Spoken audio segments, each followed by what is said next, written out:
Today I'll be installing an aftermarket backup camera on my trailer. It does have the Furrion mount on the back. First step you'll want to do is remove some of the sealant to access the screws. As you can see over here, I did remove it on this side. You'll want to use a razor blade, some kind of X-Acto knife, maybe a screwdriver would do it. But you want to be able to remove that to access the two screws. That sealant removed and the screws taken out. You can just pull this off, which will expose the wiring. And the camera I have is a Haloview, and I did purchase the $10 bracket and the wiring adapter for that, so you don't have to do any cutting of wires.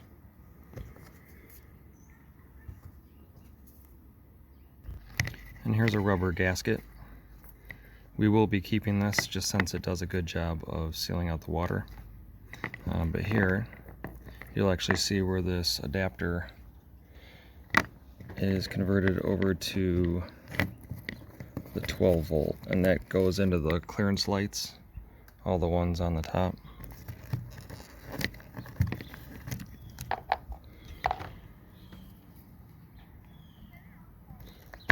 And eventually I'll just be stuffing all this back in there. Okay, so I got the bracket hooked up, and we have the camera, the $10 adapter plate from Haloview, got that connected. I actually ended up using a 5/16 to tighten those down. And this will actually allow you, and if you put them this way, put the screwdriver part towards the front, you'll actually be able to slide. If you had to tighten them or loosen them, or take the bracket off, you could actually do this up against the wall of the trailer and take the camera off, and you'd still be able to remove it. First I had the screws, tighten them or loosen them from the backside, and you'd have to take a lot of stuff off to do that. So I wanted to show you by reversing this bracket right here from Haloview. So now you can actually have a much wider range of motion. You can go straight down or straight out. And you have the little sunshade here. And then one last thing, this will be mounted up on this is the Furrion, rubber backer. So the way they have that $10 Haloview mount, it'll actually line up with the factory holes, so you won't have to drill any different holes. And that's how it'll sit against the trailer.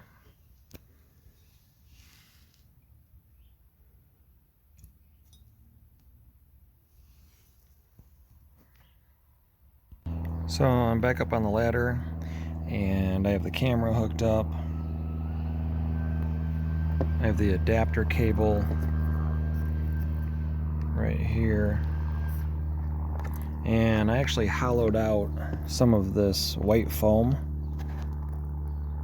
If I can get a good picture of that in there. But you can just kind of brush it with your hand. I used a shop vac, wet vac, to get all that foam out of there. This comes out in little chunks, but kind of hollowed out a little area.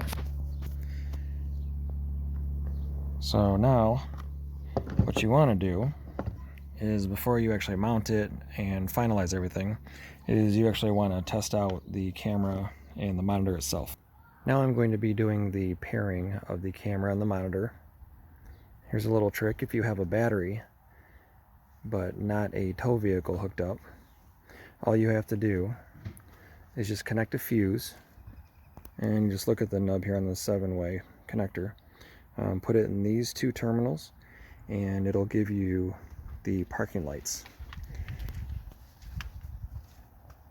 So those will be on. So since I've never paired this, I'm going to do this in real time.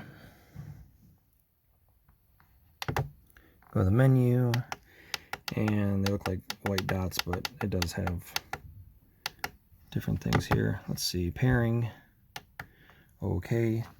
And then what you have to do is go press the little button on the camera itself.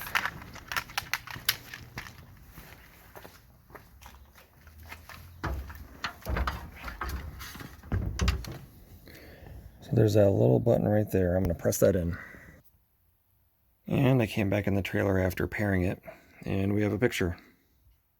So that is good. And it actually does have a microphone, which the quality, based on YouTube comments and videos, is not the greatest, but I don't actually plan on using it that much.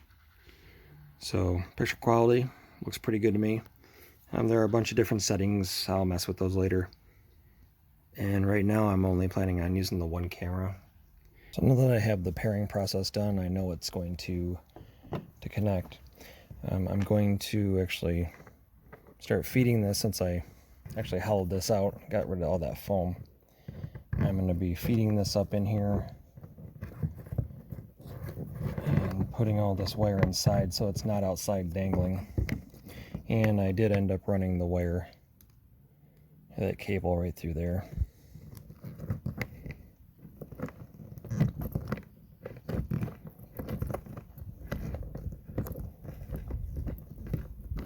So I'll just see how much of this cable I can get inside there.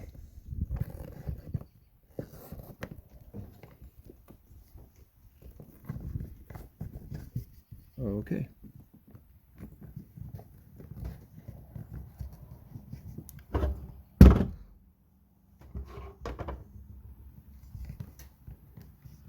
As I said, you want these holes to line up.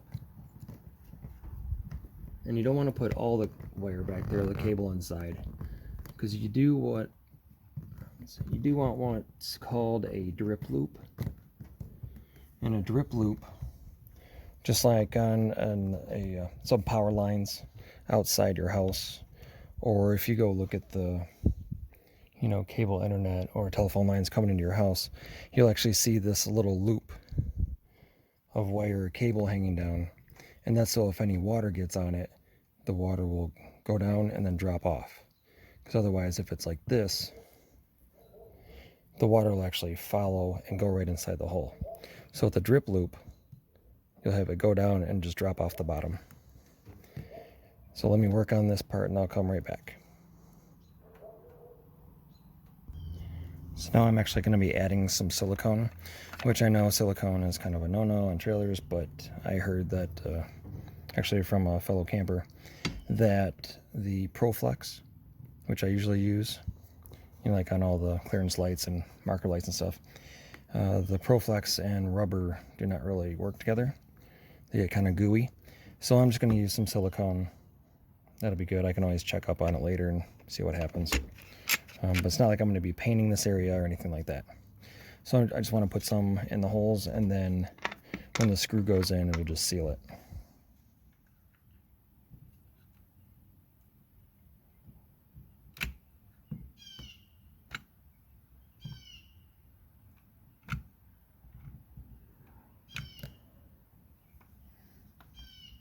And I'm also going to add some right where the wire goes in.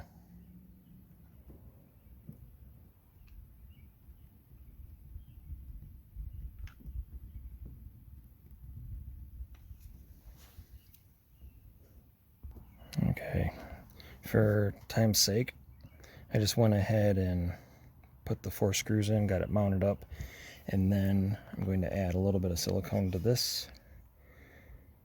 So then when you tighten it down, it'll make a nice waterproof barrier.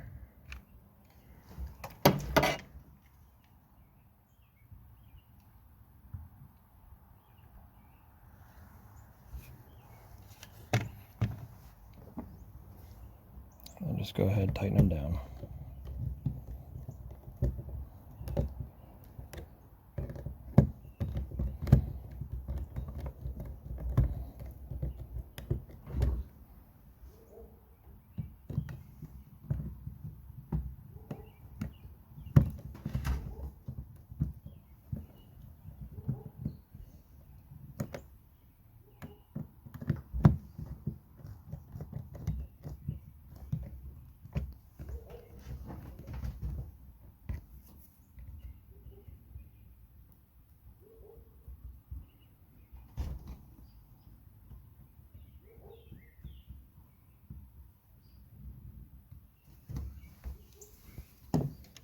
And I will add a little seam of silicone over the top.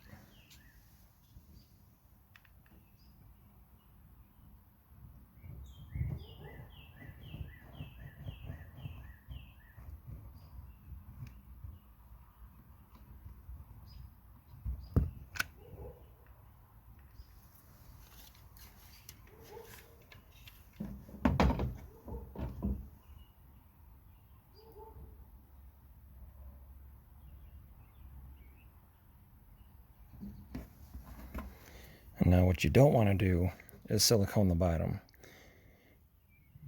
Because if any water were to get in, you'd want it to be able to drip out the bottom.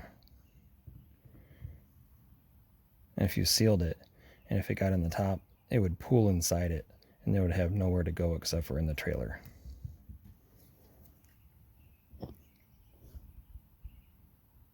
So now that we have the camera mounted, everything's wired up, I'm going to go try the monitor one more time. Make sure it's getting power.